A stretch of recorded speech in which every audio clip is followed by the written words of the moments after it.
Hello student, welcome to my YouTube channel सिर्फ botany classes.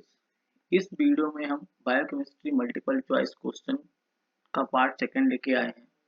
इसमें हम बायोकेमिस्ट्री के इंपॉर्टेंट क्वेश्चन को डिस्कस करेंगे जो CUT, PG, botany, zoology, life science, biochemistry के लिए इंपॉर्टेंट होंगे। इनमें हम पहला क्वेश्चन जो डिस्कस करेंगे वो है कि NAD and NADP are two important cellular electron carriers.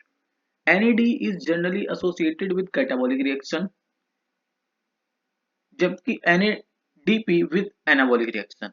A cell will have a fixed number of NAD molecule and a fixed number of NADP molecule. In a normal cell, most of the question कह रहा है कि जो NAD and NADP जो हैं दो important cellular electron carrier हैं। NAD जो होता है वो कैटाबॉलिक रिएक्शन से एसोसिएटेड है और NADP जो है वो एनाबॉलिक रिएक्शन से एसोसिएटेड है। अब उन्होंने कहा है कि अगर हम किसी सेल में NAD मॉलिक्यूल और NADP मॉलिक्यूल को फिक्स कर दें तो normal cell most of the तो नॉर्मल सेल में ये कैसे होंगे। तो देखो हम बात करते हैं, अगर देखो जब वो NAD जो है कैटाबॉलिक रिएक्शन में इन्वॉल्व हो रहा है दैट मीन्स वहां पर एनर्जी लग रही है। जब एनर्जी लग रही है जब एनर्जी लग रही है तो क्या होगा, जब एनर्जी हमारी लग रही है तो यहाँ पर जो तुमने रेस्पिरेशन पढ़ा होगा वहां पर NADH जो होता है वो ब्रेक डाउन होता है किसमें, NAD पॉजिटिव प्लस H और इलेक्ट्रॉन, ठीक है, इलेक्ट्रॉन निकलता है, ठीक है, ये टूटता है। तो यहाँ पर ये कैसे फॉर्म में, ऑक्सीडाइज्ड फॉर्म में है। तो कैटाबॉलिक जब रिएक्शन में इन्वॉल्व होगा तो कैसी फॉर्म में मिलेगा देखने को, ऑक्सीडाइज्ड फॉर्म में। तो इसके कंट्रास्ट से जब बात करेंगे हम NADP की तो NADP जो होता है वो हमको किस फॉर्म में मिलेगा, रिड्यूस्ड फॉर्म में मिलेगा, ठीक। तो ऑप्शन नंबर ए क्या है, NAD and NADP molecule will be the reduced state, दोनों रॉन्ग, क्योंकि क्या होता है NAD हमारा कैसा मिलेगा, ऑक्सीडाइज्ड फॉर्म में मिलेगा। नॉर्मल देखो क्या होता है, एट इक्विलिब्रियम की हम यहाँ पर बात नहीं कर रहे हैं, लेकिन फिक्स नंबर किया गया तो उस बेस पे बोलेंगे हम कि हमारे जो NAD होंगे वो कैसे होंगे, क्योंकि कैटाबॉलिक रिएक्शन में होंगे तो ऑक्सीडाइज्ड फॉर्म में होंगे, तो ये इसलिए गलत है। इसके बाद बी पे बात करेंगे, NAD molecule will be the reduced state. देखो NAD मॉलिक्यूल कैसे मिलेंगे, ऑक्सीडाइज स्टेट मिलेंगे, रिड्यूस्ड स्टेट में नहीं मिलेंगे, मिलेंगे तो बहुत कम लेवल पे मिलेंगे, क्योंकि अगले स्टेटमेंट आगे इसके गलत हो रहा है। Where is the most of the NADP molecule will be oxidise, most of the NADP molecule oxidise form में नहीं मिलेंगे। क्यों नहीं मिलेंगे, क्योंकि ये हमारा कैटाबॉलिक रिएक्शन नहीं एनाबॉलिक रिएक्शन में इन्वॉल्व होता है। अब जब ये एनाबॉलिक रिएक्शन में इन्वॉल्व होगा तो ये कैसी फॉर्म में मिलेगा, रिड्यूस्ड फॉर्म में। किस फॉर्म में, रिड्यूस्ड, और रिड्यूस्ड फॉर्म क्या होती है, NADPH, इस फॉर्म में मिलेगा। तो ऑप्शन बी इसलिए गलत है। ऑप्शन सी की जब बात करेंगे, NADP molecule will be in the reduced stage, whereas, सही बात है, NADP मॉलिक्यूल हमें रिड्यूस्ड स्टेट में मिलेगा। और यहाँ पे देखो मोस्ट नहीं यूज किया word, whereas most of the NAD molecule will be the oxidized state, ठीक है। जब कैटाबॉलिक रिएक्शन में NAD मॉलिक्यूल इन्वॉल्व हो तो मोस्ट ऑफ द जो NAD मॉलिक्यूल होंगे वो किस फॉर्म में मिलेंगे, ऑक्सीडाइज्ड स्टेट फॉर्म में मिलेंगे। तो option C is the right. Next question. Lactose is composed of galactose and glucose and which forms a beta 1,4 glycosidic bond, ठीक है। इसके बाद in competitive inhibition and inhibitor, जब हम एंजाइमेटिक इनहिबिशन पढ़ते हैं तो जो इनहिबिटर होते हैं वो दो टाइप के होते हैं, एक होते हैं रिवर्सिबल और एक होते हैं इरिवर्सिबल, ठीक है। अब रिवर्सिबल जो इनहिबिटर होते हैं वो फर्दर तीन टाइप के हैं, पढ़ते तीन टाइप, उसके बाद एलोस्टेरिक में भी आ जाती है कंडीशन थोड़ी। तो हम बात करते हैं, एक होता है कॉम्पिटेटिव, अनकॉम्पिटेटिव, नॉन कॉम्पिटेटिव, ठीक है, या बोले मिक्स्ड टाइप, ठीक। तो ये तीन टाइप के हैं। तो जो कॉम्पिटेटिव इनहिबिटर होता है यहाँ पर जो होता है एंजाइम की एक्टिव साइट के साथ कंपटीशन करता है कौन, इनहिबिटर, ठीक है। तो यहाँ पर क्या होगा, option B is right, bind reversibly at the active site, ठीक। ये यहाँ पर right answer. Bind only to the ES complex, जब बात करते हैं ओनली ईएस कॉम्प्लेक्स तो यहाँ पर आ जाता है अनकॉम्पिटेटिव इन्हिबिटर। हम लास्ट वीडियो में भी बता चुके हैं तीनों डायग्राम्स के द्वारा। जब तुम लास्ट वीडियो देखो वहां पर तुमको बिल्कुल समझ आएगा विद डायग्राम। अब lower the characteristic Vmax of the enzyme, देखो कॉम्पिटेटिव इन्हिबिशन के केस में बीमैक्स अनचेंज रहता है और केएम इंक्रीज करता है, ये होता है। तो ऑप्शन डी भी गलत है, ऑप्शन सी भी गलत है और ऑप्शन ए भी गलत है। ठीक है, तो राइट आंसर बी। इसके बाद the correct ascending order of melting point of oleic acid, linolenic acid, palmitic acid and stearic acid. अब असेंडिंग ऑर्डर है, ठीक है। असेंडिंग ऑर्डर मतलब कि मेल्टिंग पॉइंट के बढ़ते क्रम में बताना है कि सबसे ज्यादा टेम्परेचर किस में लगेगा। ठीक है, अब जैसे हम बात करते हैं टेम्परेचर की, अगर कोई सैचुरेटेड फैटी एसिड है, सैचुरेटेड फैटी एसिड की बात करें तो अगर सैचुरेटेड फैटी एसिड, और फैटी एसिड क्या होते हैं, लॉन्ग कार्बन चेन होती है। अगर मान लो 16 कार्बन की फैटी एसिड है, तो यहां पर मान लिया कि मैंने 45 डिग्री सेल्सियस टेम्परेचर लग रहा है। वहीं जब हम बात करेंगे 80 कार्बन, ठीक है। अब सैचुरेटेड फैटी एसिड वो होते हैं जिनमें डबल बॉन्ड नहीं होते, तो जितना कार्बन की लेंथ बढ़ेगी उतना ज्यादा टेम्परेचर लगेगा। ठीक है, तो मतलब कि अगर स्मॉल कार्बन चेन वाला फैटी एसिड है, सैचुरेटेड फैटी एसिड है, तो वहां पे टेम्परेचर कम लगेगा।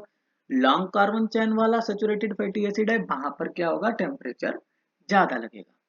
अब बात कर लेते हैं, एक कंडीशन हो गई ये, दूसरी कंडीशन हो गई, दूसरी कंडीशन क्या हो जाएगी, तो हम एक चीज यहां पर बोल सकते हैं, melting temperature, melting temperature directly proportional to किसके,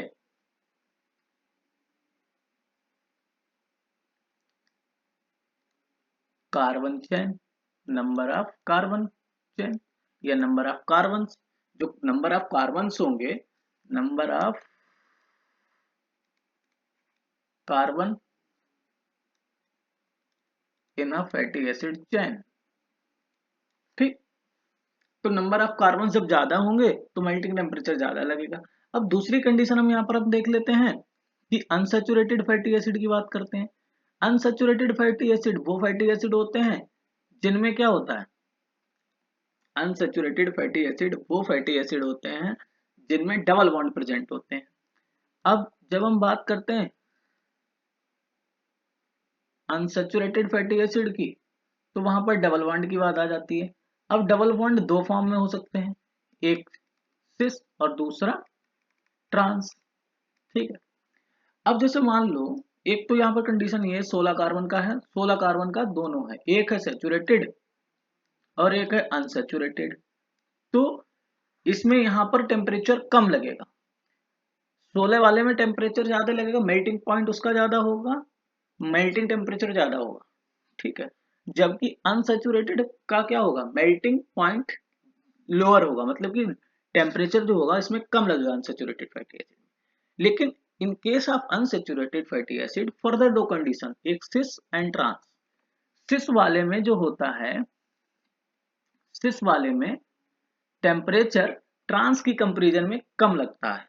ठीक है, तो यहाँ पर जो टेम्परेचर है या मेल्टिंग पॉइंट जो होगा कम होगा और यहाँ पर ज्यादा होगा ट्रांस के केस में, क्योंकि ट्रांस के केस में वो कॉम्पैक्टली अरेंज हो जाती हैं। फैटी एसिड चेन जो होती हैं, फैटी एसाइड चेन जो होती हैं, वो कॉम्पैक्टली अरेंज हो जाती हैं। जबकि इन केस ऑफ सिस ये किंक क्रिएट होती है जो, और वो किंक आपस में कॉम्पैक्टली अरेंज नहीं हो पाती। कॉम्पैक्टली जब अरेंज नहीं हो पाएंगी तो यहाँ पर सिस के केस में टेम्परेचर ट्रांस की तुलना में कम लगेगा। ठीक है, तो इतनी बात यहाँ पर समझ आई। अब हम देख लेते हैं यहाँ पर कौन सा सैचुरेटेड है कौन सा अनसैचुरेटेड है, उसके हिसाब से यहाँ पर हम इस क्वेश्चन को सॉल्व कर लेते हैं। इतनी चीज अगर आपको समझ में आ गई हो यहाँ पे, तो यहाँ पर अब तुम देखोगे कि हमने एक टेबल दे रखी है, वहां पर देख लेते हैं। यहाँ पर पहले तो हम बात कर लेते हैं, जैसे कि लिख लेते हैं ना, एक है ओलिक एसिड, लिनोलिक एसिड,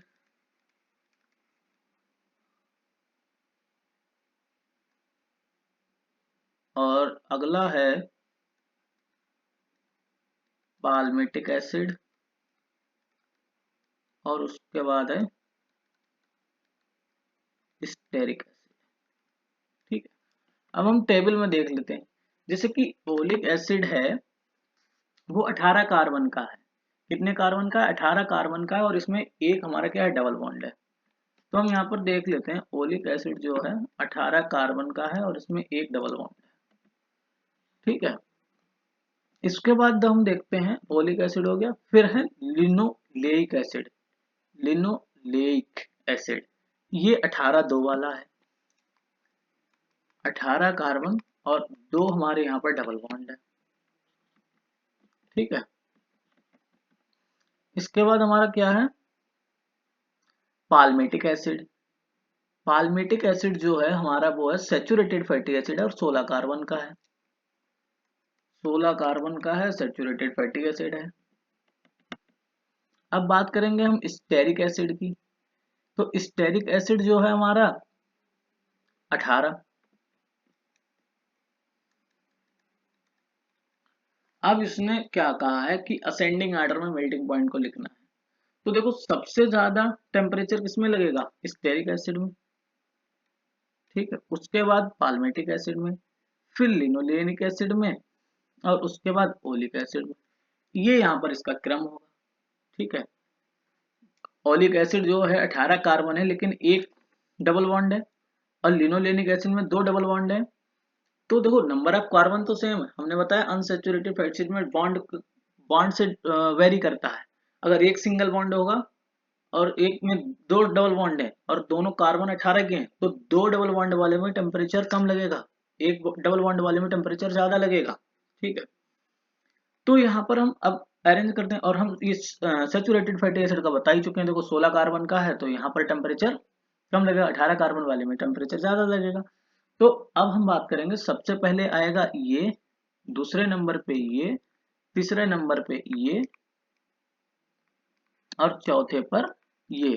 तो सबसे ज्यादा टेम्परेचर स्टेरिक एसिड में लगेगा, उससे कम हमारा पाल्मेटिक एसिड में लगेगा, उससे कम ओलिक एसिड में लगेगा, उसके बाद लिनोलेनिक एसिड। तो सबसे पहले हमारा लिनोलेनिक एसिड, फिर ओलिक एसिड, फिर पाल्मेटिक एसिड, फिर स्टेरिक एसिड। तो हमारा राइट आंसर हो जाएगा ऑप्शन ए। इसके बाद हम बात करेंगे deficiency of enzyme phenylalanine hydroxylase cause phenylketonuria. Phenyl hydroxylase convert phenylalanine to tyrosine. पढ़ा होगा, बहुत इंपॉर्टेंट क्वेश्चन। ठीक है, ये यहाँ पर दिया है, देख लें। इसके बाद है cyanogen bromide is a pseudo halogen compound with the formula CnBr is used to cut protein molecule at C terminus of methionine molecule को कट करता है। इसके बाद disulphide bridge forms between two cysteine residues. तो देखो यहाँ पर oxidation होता है, जो सल्फाइडल ग्रुप होते हैं, एसएच ग्रुप जो होते हैं, एसएच ग्रुप से हाइड्रोजन निकलता है। तो यहाँ पर जब प्रोटॉन डोनेट होता है तो दैट मीन्स यहाँ पर ऑक्सीडेशन होगा, तो ऑक्सीडेशन ऑफ सल्फाइडल ग्रुप। ठीक, इसके बाद the dihedral angle of sigh of for peptide used in Ramachandran plot is given a value based on rotation around. तो देखो साई एक होता है, साई एक होता है पाई, उसके बाद ओमेगा। ओमेगा जो होता है वो पेप्टाइड बॉन्ड होता है सी और एन के बीच, भाई सी अल्फा और सी के बीच। तो जब हम बात करते हैं सी अल्फा सी मतलब सी सी के बीच जो बॉन्ड होता है वो होता है साइन। देखो यहाँ पर भी सी निकल रही है और यहाँ पर भी याद करने का तरीका बता रहे हैं, सी अल्फा सी सी के बीच साइन, सी अल्फा एन के बीच फाई। ठीक, और सी और एन के बीच ओमेगा। ठीक है, वो पेप्टाइड बॉन्ड होता है। तो यहाँ पर जो साई होगा वो क्या होगा? सी अल्फा सी बॉन्ड। बी ऑप्शन राइट सही हो जाएगा यहाँ पे। इसके बाद polyproline second structure found in some protein and having helical orientation is known to have three residues per turn। ये राइट आंसर है इसका। Question number 10, which of the following amino acid of the membrane most likely to be buried in the interior of protein structure। तो जब हमारा protein होती है, अब जैसे हम बात करें मेम्ब्रेन की, तो मेम्ब्रेन जो होती है वो लिपिड बाइलेयर होती है। तो यहाँ पर जो फैटी एसिड होंगे, फैटी एसिड क्या होता है, हाइड्रोफोबिक होता है, मतलब वाटर हेटिंग होते हैं। तो वाटर से जब प्यार नहीं करेंगे तो यहाँ पर अमाइनो एसिड किस टाइप के होंगे फिर, क्योंकि जो प्रोटीन इनके बीच प्रेजेंट होगी बरीड, यहाँ पर जो प्रोटीन होगी, यहाँ पर जो अमाइनो एसिड होंगे वो भी कैसे होंगे, हाइड्रोफोबिक अमाइनो एसिड होंगे। तो या मतलब कि नॉन पोलर अमाइनो एसिड होंगे। तो हमारे नॉन पोलर अमाइनो एसिड है आइसोल्यूसिन एंड फिनाइलिन। तो इसका राइट आंसर हो जाएगा B. Please like and subscribe my channel. Thank you students. और नेक्स्ट वीडियो फिर से हम अदर क्वेश्चंस पर लाएंगे। इसी प्रकार क्वेश्चन को देखते रहें, और अदर जहां से भी क्वेश्चन प्रैक्टिस कर पा रहे हो, तो लगातार क्वेश्चन प्रैक्टिस करोगे तभी क्वेश्चन सॉल्व होंगे, और उम्मीद है यहाँ से कुछ ना कुछ क्वेश्चन फंसेंगे। Thank you student.